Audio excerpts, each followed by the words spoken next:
왕이신 하나님 아버지, 우리 사람은 흙이요. 우리의 날들은 인생은 풀과 같습니다. 영원하신 하나님 앞에서 하나님의 이름을 부르며 이 시간 다시 긍휼을 구합니다. 아버지, 우리 인생에 오시옵소서. 우리 풀 같은 인생에 오셔서 영원으로 가는 비상구를 가르쳐 주시옵소서. 이미 예수 그리스도께서 십자가를 통하여서 영원으로 가는 비상구를 알려주셨사오니 주여 그곳에 저희가 서 있게 하여 주시옵소서. 예수님의 이름으로 기도합니다. 아멘. 오늘 하나님의 말씀을 보도록 하겠습니다. 시편 91편입니다. 지극히 높으신 이의 은밀한 곳에 거하는 자는 전능자의 그늘 밑에 거하리로다. 내가 주에 대하여 말하기를 그분은 나의 피난처시오 나의 요새시오 나의 하나님이시니 내가 그분을 신뢰하리라 하리로다. 아멘. 예, 하나님께서는 시편 4권을 통하여서 우리에게 무엇을 말씀하셨습니까? 하나님은 영원하신 분이다. 그러나 너희들의 인생은 풀과 같다. 너는 풀과 같은 존재야. 흙으로 지음을 받았고 그리고 너희의 인생은 풀과 같은 존재야. 금방 자라났다가 금방 배임을 받을 그런 풀과 같은 존재야 라고 하나님께서 우리를 설득하시고요. 우리를 가르치시고요.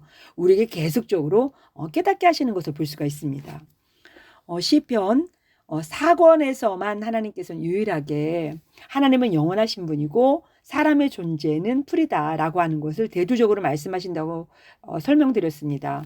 근데 그 내용이 어디에 똑같이 있었죠? 그렇습니다. 이사야서에 똑같이 있었습니다. 오늘 이사야서를 보면서 하나님께서 그러면은 풀과 같은 인생인 우리에게 비상구를 알려주세요. 우리는 우리의 힘으로 비상구까지 갈 수가 없어요. 비상구가 어디 있는지조차 우리는 몰라요.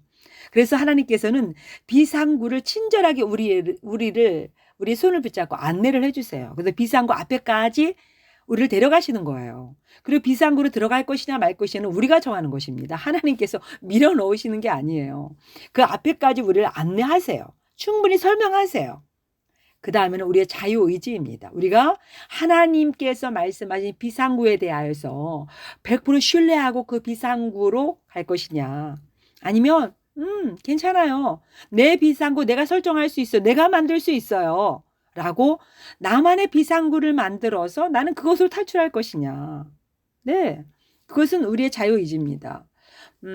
우리는 어차피 이 땅을 다 떠나게 되어 있습니다. 언제 갈지는 모르지만 우리가 다 떠나야 한다는 사실은 우린 누구나 알고 있는 일입니다. 우린 죽습니다. 반드시 죽음이 우리 앞에 오게 되어 있습니다. 그런데 죽음 앞에서 우리에게 비상구가 없습니다. 누구도 비상구가 없어요. 또한 죄라고 하는 문제 앞에서 우리는 비상구가 없습니다. 인간이 만들 수 있는 비상구가 없어요. 모든 건물에 비상구 만들 수 있어요. 이 지구의 모든 건물에 비상구를 설치할 수 있어요. 어디든지 비상구 설치할 수 있어요. 그러나 영원한 세상으로 가는 비상구는 사람이 만들 수 없습니다.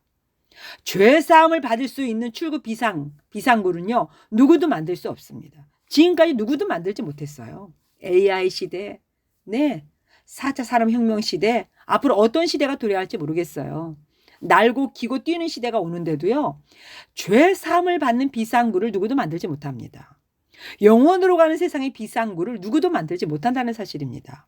오직 하나님께서만이 비상구를 친히 하나님이 설계하시고 하나님이 당신의 몸을 찢어서 십자가에 예수 그리스도 당신의 아들을 죽여서 피를 흘려서 우리에게 비상구를 만들어 주셨습니다. 그래서 히브리서에서는 하나님께서 그렇게 말씀하시죠.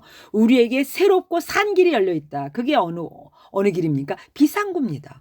우리에게 지금까지 누구도 보여주지 않았던 새 길입니다. 누구도 알려주지 않았던 생명의 길입니다.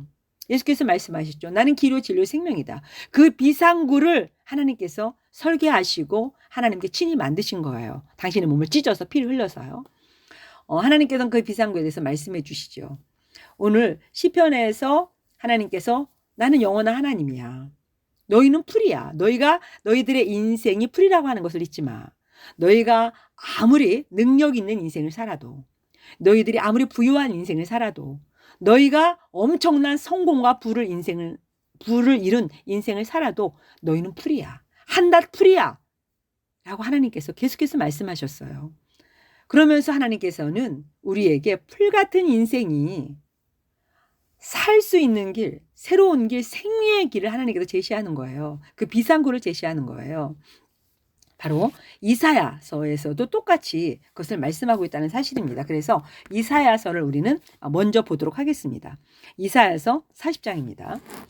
40장 우리 6절에서 이미 전 강의에서 살펴보았습니다. 푸른 말고 꽃은 시드나니 이는 주의 영이 그것 위에 불리기 때문이다. 참으로 백성은 풀이로다. 푸른 마르고 꽃은 시드나 우리 하나님의 말씀은 영원토록 서리라 라고 하나님께서 말씀하셨습니다. 너희는 풀이고 나는 하나님이야. 영원한 하나님이야 라고 말씀하셨죠. 그러면서 하나님께서 비상구로 안내를 하십니다. 그런데 비상구를 안내하시면서 가장 먼저 하나님께서 하시는 말씀이 있어요. 즉 흙으로 태어나서 풀로 살다 가는 거예요. 흙으로 태어나서 흙으로 지음받아서 풀로 살다 가는 거예요. 예. 인생이 풀이에요. 그런데 풀로 살다가 가는 인생이 어떤 것입니까? 하나님께서 우리에게 대안을 제시하는 거예요. 영원으로 갈 수 있는 출구가 있다. 너희가 한낱 풀이지만 너희가 영원히 살 수 있는 길이 있다라고 하나님께서 말씀하시는 거예요. 그런데 가장 먼저 할 게 있어. 유일한 탈출구 비상구가 있어. 그런데 가장 먼저 그 비상구에는 어떤 내용이 쓰여 있습니까? 네, 읽어드리겠습니다. 바로 9절입니다. 오 좋은 소식을 가져오는 시온이여 너는 높은 산으로 올라가라. 오 좋은 소식을 가져오는 예루살렘이여 힘써 내 소리를 높이라. 두려워하지 말고 소리를 높여 유다와 도시들에게 이르기를 너희 하나님을 보라. 네, 이게 비상구입니다. 비상구에 가장 먼저 써있는 글귀가 바로 무엇입니까? 너희 하나님을 보라 입니다. 예, 9절에서 하나님께서 말씀하시는 거예요. 높은 산으로 올라가서 좋은 소식을 가져오는 예루살렘에 힘써 내 소리를 높여서 큰 소리로 백성들에게 알려주라는 거예요. 큰 소리로 높은 산에 올라가서 모두가 들을 수 있도록 인생들이 다 듣고 깨달을 수 있도록 높이 올라가서 크게 외치라고 말씀하시는 것입니다. 어떤 소리입니까? 너희 하나님을 보라. 하나님을 보라. 이것이 비상구라고 하나님께서 말씀하시는 거예요. 풀인 인생을 사는 너희가 하나님을 보아야 된다. 하나님께서 말씀하시는 거예요. 그러면서 하나님께서는 하나님을 보라. 그러면 하나님이 어떤 분인지를 천천히 우리에게 하나님이 또다시 설명하시면서 알려주시는 것을 볼 수가 있습니다. 하나님 동일한 방법을 계속 사용하시는 것을 볼 수가 있어요. 출애굽기에서도 이스라엘 백성들을 출애굽시키실 때 10가지 재앙을 통하여서 하나님이 어떤 분인지를 친절하게 상세하게 가르쳐 주셨습니다. 이스라엘에 있는 모든 백성들이 남녀노소를 막론하고 심지어 애굽에 있는 애굽 시민들까지도요. 국민들까지 다 볼 수 있도록 하나님께서 대대적으로 영화를 상영하셨다니까요. 당신이 누구인가를 하나님께서 보여주셨습니다. 그리고 선택하는 거예요. 예, 그 영화를 보고 아 진짜 하나님이시구나 하면 하나님을 따르는 겁니다. 그러나 아니 하나님 비상구가 아니야. 내 인생의 비상구는 하나님이 아니야. 내 인생의 비상구 나 스스로 만들 수 있어. 나 돈으로 만들 수 있어. 힘으로 만들 수 있어. 지식으로 만들 수 있어. 내 자식이 만들어줄 거야. 그러면 자기 인생의 비상구로 자기 스스로 만들어서 가는 것이죠. 이사야에서도 하나님께서 분명히 그렇게 말씀하시는 거예요. 하나님을 보라! 라고 말씀하시면서 그 하나님은 어떤 하나님인지를 하나님 설명해 주십니다. 10절입니다. 보라! 주 하나님께서 강한 손과 더불어 임하실 것이요 그분의 팔이 그분을 위하여 다스리리라. 보라! 그분의 보상이 그분에게 있고 그분의 일이 그분 앞에 있도다. 그분께서는 목자같이 자기 양떼를 먹이시고 어린 양들을 자기 팔로 모아 품에 안아 옮기시며 어린 것들과 함께하는 어미들을 부드럽게 인도하시리로다. 예, 하나님께서 다스리신다. 즉 하나님이 왕이시라고 하는 걸 보여주시는 거예요. 하나님이 누구냐? 너희들의 인생을 다스리시는 사실은 왕이야. 너희에게 생명을 주신 분이야. 너희의 자녀들을 양육하시는 분이야. 너희들의 생명의 길고 짧음이 하나님께 있어. 너희의 호흡이 하나님께 있어. 하나님이 계속해서 설명하시는 것입니다. 지금요. 12절에 보니까 누가 자기 손바닥으로 물들을 대고 뼘으로 하늘을 재며 되로 땅의 먼지를 담고 큰 저울로 산들을, 작은 저울로 작은 산들을 달았느냐라고 하나님께서 말씀하시죠. 네. 이러면서 하나님께서 계속해서 하나님의 왕이 되심을 하나님께서 설명하고 계십니다. 지금요. 예, 그러시다가 하나님께서 보면은요. 26절입니다. 26절에 보면은요. 너희 눈을 높이 들어 누가 이것들을 창조하였나 보라. 그분께서 수요대로 그것들의 군대를 이끌어내시고 자신의 크신 능력으로 그것들 모두를 이름대로 부르시나니 그분의 권능의 강함으로 하나도 빠지지 아니하느니라. 아멘. 네, 그렇습니다. 지금 어떤 하나님에 대해서 말씀하시나요? 하나님이 다스리신다. 하나님은 왕이야. 그래서 10절부터 하나님께서 하나님이 다스리신다고 하는 것, 하나님의 왕이 되신다고 하는 것, 이 땅에는 왕으로 등극할 게 결코 없다는 거예요. 그래서 하나님께서는 10절부터 지금 25절에 보면은 그 하나님께서 이교도들을 다스리신다. 이방 나라들 있게도 하고 망하게도 하시는 분이 바로 하나님이시다. 이렇게 하나님이 이 세상의 왕이심을 설명하고 계십니다. 그래서 너희들이 지금 붙잡고 있는 그것이 왕이 될 수가 없다. 돈이 왕이 될 수 없어. 힘이 왕이 될 수 없어. 지식이 왕이 될 수 없어. 너희들을 지금 다스리는 통치자가 영원한 왕이 될 수 없어. 그것을 하나님께서 설명하시는 거죠. 그리고 26절에서는 그 왕이 되신 그 하나님, 왜 그분이 왕이 되셔야 되느냐? 왜? 창조주이기 때문에 그렇다는 거예요. 모든 것들의 근원을 알고 계신 하나님, 그리고 모든 것을 만드신 분이 바로 하나님이다. 너의 출발 하나님이 하셨어. 너 흙이잖아. 너 흙으로 출발하게 하신 분이 누구야? 하나님이야. 네가 흙인데 그 속에 내 영을, 하나님의 영을 집어넣어서 네가 사람이 되었잖아. 하나님께서 그렇게 말씀하시는 거예요. 이 땅에 있는 산, 이 땅에 있는 하늘, 이 땅에 있는 모든 거 내가 만들었어. 창조주 하나님에 대해서 지금 설명하시는 것을 볼 수가 있습니다. 그리고요, 이게 보면은 29절 그분께서 기진한 자들에게 능력을 주시며 힘이 없는 자들에게 힘을 더하시느니라. 심지어 소년들도 기진하고 피곤하며 청년들도 완전히 쓰러지되 오직 주를 우러러 바라보는 자들은 자기 힘을 회복하리니 그들은 독수리같이 날개치며 올라갈 것이요 달려가도 피곤하지 아니하고 걸어가도 기진하지 아니하리로다. 네. 마지막 때에는 소년들도 기진하고 피곤하고 청년들도 쓰러지는 그런 시대다. 그런데 주님을 우러러보는 사람들, 하나님을 앙망하는 사람들은 어떻게 된다? 피곤하지 아니하고 곤비치 아니하도록 날개치며 올라가도록 창조주 하나님이 함께 하실 것이다 라고 하나님 약속하시는 거예요. 그리고 41장부터 보면은요, 어떤 하나님을 소개하고 계시느냐? 구원의 하나님을 소개하십니다. 하나님을 소개할 때 두 가지가 항상 같이 갑니다. 창조주 하나님과 구원의 하나님이요. 창세기 출애굽기 그 하나님이 같이 가는 것입니다. 창조주 하나님이시기 때문에 당연히 우리를 구원하실 수 있겠죠. 창조주 하나님이시기 때문에 죄와 심판과 사망으로 말미암아 소망이 없는 인생들, 풀 같은 그 인생들을 오직 살리실 수 있는 분은 창조주여만 가능한 거죠. 창조자이기 때문에 가능하신 거죠. 그렇죠? 아무것도 없는 곳에서 생명을 불어넣어 주셔서 이 땅에 있는 모든 것들을 설계하시고 다 있게 존재를 부여하신 분이 바로 하나님이시잖아요. 그렇기 때문에 창조자 하나님은 바로 우리의 구원자 하나님이 되시는 것입니다. 동시에요. 그래서 하나님은 창조자 하나님, 구원자 하나님, 구원의 주, 창조주가 함께 항상 같이 등장하고 함께 가는 것을 볼 수가 있습니다. 창조주 하나님, 구원의 주 하나님이 우리의 왕이 되신다는 거예요. 그러니까 너희들이 그 하나님을 보라. 그 하나님은 창조주 하나님이시고 구원의 하나님이시며 구원의 하나님이시기 때문에 우리의 왕이 되신다. 그 하나님을 너희가 왕으로 선택할 것이냐? 창조주 하나님, 구원의 하나님, 그 하나님을 너희가 신뢰할 것이냐?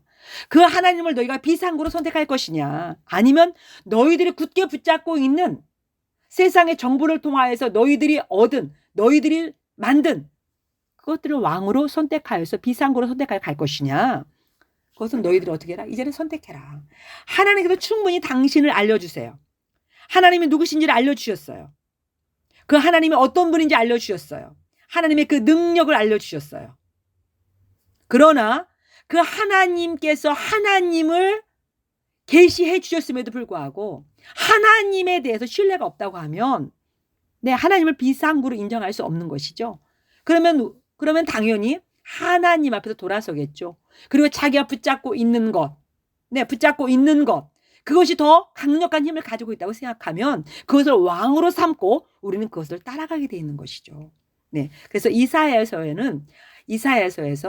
영원하신 하나님, 풀같은 인생이 어떻게 해야 되느냐라고 하는 것을 명확하게 설명하고 있습니다. 하나님을 보라. 근데 그 하나님 어떤 하나님이시냐? 이 세상을 통치하시는 하나님이시다. 인생과 모든 나라들과 왕들을 통치하시는 분이 바로 하나님이시다. 이 땅에 있는 모든 피조물들의 주인이 누구냐? 하나님이시다. 창조주 하나님, 구원의 하나님을 소개하고 있습니다. 그 하나님께로 돌아와라 라고 하나님이 친절하게 아주 자세하게 자기 계시를 해주시는 것을 볼 수가 있습니다. 이제 똑같은 내용이 시편에도 나와 있잖아요. 시편과 이사야서가 지금 함께 설명하고 있는 것을 볼 수가 있습니다. 그러면 시편 90편을 다시 한번 보도록 하겠습니다.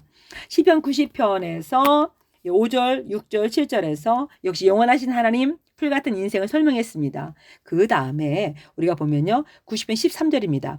오 주여 돌아오소서. 어느 때까지니까 주의 종들에 관하여 주께서 뜻을 돌이키소서. 오 일찍 주의 긍휼로 우리를 만족하게 하사 우리가 평생도록 기뻐하고 즐거워하게 하소서. 주께서 우리를 괴롭게 하신 날수대로와 우리가 악한 일을 목격한 횟수대로 우리를 즐겁게 하소서. 하나님 돌아오세요. 하나님 우리를 좀 살려주세요. 언제까지입니까? 하나님 주의 긍휼을 우리에게 베풀어 주세요 라고 기도하는 것을 볼 수가 있습니다. 그랬을 때 하나님께서는 어떻게 하시나요? 네, 이사야에서 하신 방법 그대로 하나님께서는 하나님은 어떤 분인지를 보여주십니다. 하나님 돌아오세요 했을 때 하나님께서 돌아오셔서 하나님은 어떤 분인지를 다시 설명해 주시는 거예요. 그게 바로 91편 한번 보도록 하겠습니다. 지극히 높으신 이의 은밀한 곳에 거하는 자는 전능자의 그늘 밑에 거하리로다. 내가 주에 대하여 말하기를 그분은 나의 피난처시요 나의 요새시요 나의 하나님이시니 내가 그분을 신뢰하리라 하리로다.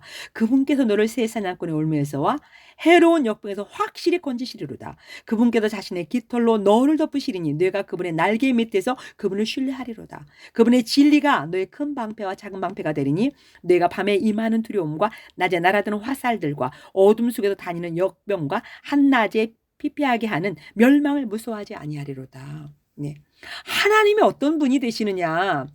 이 땅에서 우리가 만날 수 있는 모든 악으로부터, 모든 질병과, 모든 역병과, 모든 어둠과, 모든 공격으로부터, 어둠으로부터 우리를 지킬 유일한 하나님이시다. 유일한 피난처이시다. 유일한 비상구이시다라고 91편에서요. 91편 1절부터 아주 자세하게 조목조목 하나님에 관하여서 설명하고 계신 것을 볼 수가 있습니다. 6절 보면 어둠 속에서 다니는 역병과 한낮에 피폐하게 하는 멸망을 무서워하지 아니하리로다. 왜요? 1000명이 내 곁에서 10,000명이 내 오른쪽에 쓰러질 터이나 그것이 내게 가까이 오지 못하리로다. 왜요? 하나님께서 우리의 피난처가 되시기 때문에 그렇습니다. 그리고 다음에 8절에 보면 오직 너는 내 눈으로 바라보며 사악한 자들이 보응받는 것을 보리로다. 나의 피난처 되시는 주 곧 지극히 높으신 이를 내가 내 처소로 삼았으므로 어떤 재앙도 내게 닥치지 못하며 어떤 역병도 내 거처에 가까이 하지 못하리니 그분께서 자신의 천사들에게 너에 대한 책무를 주사 내 모든 길에서 너를 지키게 하시리라. 할렐루야. 하나님께서 천사들을 왜 만드셨습니까? 우리를 지키는 책무자로 만드셨다는 거예요. 책무야. 우리 심부름꾼으로 만드셨다는 거예요. 그러면서 하나님께서 분명히 말씀하셨습니다. 사악한 자들이 복 받는 것을 내 눈으로 보게 될 것이다. 하나님이 그렇게 설명하시는 것을 볼 수가 있습니다. 네. 예, 그리고 13절에 보면 네가 사자와 독사를 밟으며 젊은 사자와 용을 발밑에 짓밟으리로다. 91편 1절부터 그리고 16절까지 하나님께서 어떻게 우리를 지키시고 안전하게 보호하시는 피난처, 유일한 피난처가 되시는지를 너무너무 상세하게 설명하고 있다는 사실입니다. 하나님이요, 자신에 대해서 광고하시는 거예요. 내가 이런 하나님이야. 그런데 너희, 나를 비상구로 삼고 나에게로 오겠니? 내가 너의 피난처야. 내가 너희들의 산성이야. 내가 너희들의 성벽이야. 나 이런 하나님이야. 자기 자신을 지금 광고하시는 거예요. 그러면서 하나님께서 나를 너희가 피난처로 삼고 나를 신뢰하고 나에게로 돌아와라. 예, 스스로 자신을 광고하고 계십니다. 하나님께서요. 인생들에게, 풀같은 인생에게 영원하신 하나님이 자신을 광고하고 계세요. 자신을 너무 친절하게 계시하고 계세요. 92편을 봅니다. 92편에 보면은요, 6절부터 보겠습니다. 짐승 같은 자는 알지 못하며 어리석은 자도 이것을 깨닫지 못하나이다. 하나님에 관하여서 그렇게 알려줘도 깨닫지 못한다는 거예요. 누가의 짐승 같은 자, 어리석은 자. 그러니까 하나님이 그렇게 하나님에 관하여서 창조주 하나님, 구원의 하나님, 왕이신 하나님을 설명해 준데도 불구하고, 이 성경을 통해서 그렇게 하나님 말씀해 주심에도 불구하고 깨닫지 못해요. 알지 못해요. 그거는 그 인생은, 그 사람은 누굽니까? 짐승이고 어리석은 자다라고 하나님이 아주 단번에 하나님 말씀하셨어요. 짐승 같은 자야, 어리석은 자야 라고 하나님께서 말씀하셨습니다. 들을 귀가 없는 거예요. 하나님의 말씀은 들리지 않아요. 세상의 정보는 너무 잘 들리는데 하나님의 말씀은 들리지 않는 거죠. 진리만 듣지 못하는 사람이 있습니다. 참 이상합니다. 그렇죠? 진리만 들리지 않아요. 비진리는 너무 잘 들리는 거예요. 그래서 꼭 이단에게만 빠지는 사람 있잖아요. 진리는 오지 않아요. 진리가 들리지 않아요. 네, 7절입니다. 사악한 자들이 풀같이 도단하고 불법을 행하는 모든 자들이 흥왕할지라도 그들은 영원히 멸망하리이다. 아멘. 우리가 시편 1권, 2권, 3권에서 보면은요, 악인들이 번성했습니다. 악인들이 흥왕했어요. 네, 의인들은 너무너무 탄식하고 의인들이 힘들어한다고 계속해서 그렇게 말씀하셨거든요. 그런데 보니까 악인들이 보응을 받는다. 하나님 그렇게 말씀하시죠. 그러면서 11절에 보니까 또한 내 소원이 내 원수들을 위해서 이루어짐을 내 눈이 보며 나를 치려고 일어나는 사악한 자들에 대한 내 소원을 내 귀가 들으리이다. 네, 하나님께서 원수들을 갚아주시는 것을 내 눈으로 보고 내 귀로 듣는다고 말씀하세요. 네, 정확하게 듣고 본다. 그러면서 의인을 향한 너무너무 아름다운 명쾌한 설명이 들어있습니다. 12절입니다. 의로운 자는 종려나무같이 흥왕하며 레바논의 백향목같이 자라리로다. 주의 집에 심긴 자들은 우리 하나님의 뜰 안에 흥왕하리로다. 그들은 늙어서도 여전히 열매를 맺으며 기름지고 흥왕하리니 이것은 주께서 곧바르심을 보이고자 함이로다. 그분은 나의 반석이니 그분 안에는 불의가 전혀 없도다. 아멘. 하나님께서 하나님을 의뢰하는 자들, 하나님의 집에 심긴 자들, 그러니까 세상을 피난처로 삼지 않았어요. 하나님만을 피난처로 삼은 거예요. 하나님만을 피난처로 삼은 자들은 어떤 자들입니까? 하나님의 집에 심기운 자들이 되는 것이죠. 하나님의 집에 심기운 자들은 어떤 자들입니까? 어떤 결과를 보게 되는 것입니까? 풀과 같은 존재였는데 여기 보니까 늙어도 결실한다고 되어 있습니다. 나이를 잊어버리는 거예요. 나이를 잊어버리는 겁니다. 그리고 늙어도 결실합니다. 노년이 두렵지 않은 거예요. 늙어도 결실하고 열매를 맺고 기름지고 흥왕하리라고 약속하고 계십니다. 풀 같은 인생이 영원하신 하나님을 바라보고 창조주 구원의 하나님을 왕으로 삼고 그 하나님을 비상구로 삼고 하나님을 피난처로 삼고 하나님의 집에 심기운 자가 되면 그 사람의 인생은 노년은 기름지고 열매를 맺으며 흥왕한다고 하나님께서 분명히 약속하고 계십니다. 할렐루야. 네, 바로 그 하나님을 영원히 신뢰하시기 바랍니다. 그 하나님을 찬양하시기 바랍니다. 다음 강의에서 더 자세히 말씀드리도록 하겠습니다. 할렐루야. 주님 감사합니다. 하나님 그렇습니다. 나는 흙이요 내 인생은 풀입니다. 그러나 영원하신 하나님이 비상구가 되어주시니 감사합니다. 주님, 내 인생이 늙어도 결실하며 우리의 인생들이 늙어도 결실하며 우리 기감스쿨의 모든 가족들의 인생이 늙어도 결실하며 기름지고 흥왕한 인생이 되게 하실 주님을 찬양합니다. 우리는 모두 다 여호와만을 피난처로 삼음으로 하나님의 전에 하나님의 집에 심기운 자가 되었사오니 우리 아버지를 찬양합니다. 주여, 우리의 가문들이 대대로 하나님의 집에 심기운 자가 되도록 주여 저희를 부르시고 저희들을 긍휼히 여겨 주시옵소서. 예수 그리스도의 이름으로 기도합니다. 아멘.